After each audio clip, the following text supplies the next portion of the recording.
നമുക്കൊന്നൊരു പാൽക്കൊഴുക്കട്ടയുടെ recipe കണ്ടാലോ? അപ്പോൾ അതിലേക്കായി നമുക്ക് കുറച്ച് അരിപ്പൊടി എടുക്കണം. അതിലേക്ക് ഒരു ശകല ഉപ്പും ഒരു സ്പൂൺ നെയ്യും ഒഴിക്കാം. അതിലേക്ക് നമ്മൾ പിന്നെ കുറച്ച് ചൂടുവെള്ളം ഒഴിച്ചു കൊടുക്കുക. ഒത്തിരി അധികം ഒഴിക്കല്. പിന്നെ കുഴച്ച് ഒഴിച്ച് എടുത്തിട്ട് പിന്നെ വേണമെങ്കിൽ നമുക്ക് പിന്നെ ഒഴിച്ചു കൊടുക്കാം ആവശ്യത്തിന്. നമ്മൾ ആദ്യം ഒന്ന് സ്പൂൺ വെച്ച് ഇളക്കി കൊടുക്കാൻ നോക്കുക, കാരണം ഇല്ലെങ്കിൽ കൈ പൊള്ളും. എന്നിട്ട് പിന്നെ അത് കഴിയുമ്പോൾ നമുക്ക് കൈ കൊണ്ട് നല്ലപോലെ അതിനൊന്ന് കുഴച്ചെടുക്കണം. മറ്റേ ചപ്പാത്തി കുഴക്കുന്ന ഒരു പരുവും പോലെ നല്ലപോലെ അതിന് നല്ലൊരു ഉണ്ടാക്കിയെടുക്കാം.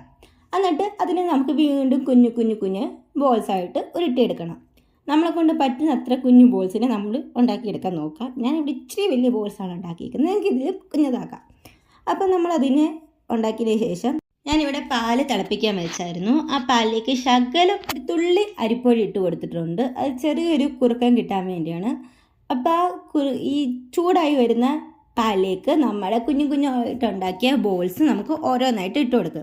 അത് പെട്ടെന്ന് ഇടാതെ പയ്യെ പയ്യെ ഓരോന്നായിട്ട് ഇടാൻ നോക്കുക, ഇല്ലെങ്കിൽ അത് പൊട്ടിപ്പോകാൻ ചാൻസ് ഉണ്ട്. ആ സമയത്ത് നമുക്ക് ആ തിള വരുമ്പോഴത്തേക്ക് നമുക്ക് 2 സ്പൂൺ പഞ്ചസാരയാണ് ഞാനിവിടെ ഇട്ട് കൊടുക്കുന്നത്. മധുരം ഇഷ്ടമുള്ളവർക്ക് വേണമെങ്കിൽ ഒരു സ്പൂൺ കൂടിയൊക്കെ ഇട്ട് കൊടുക്കാം. ഞാനിവിടെ 2 സ്പൂൺ ഇട്ടിട്ടുള്ളൂ. എന്നിട്ട് അതിനെ പയ്യെ ഒന്ന് ഇളക്കുക. അപ്പോൾ ഇത്രയേ ഉള്ളൂ, നമ്മുടെ പാൽക്കൊഴുക്കട്ട റെഡി. താങ്ക്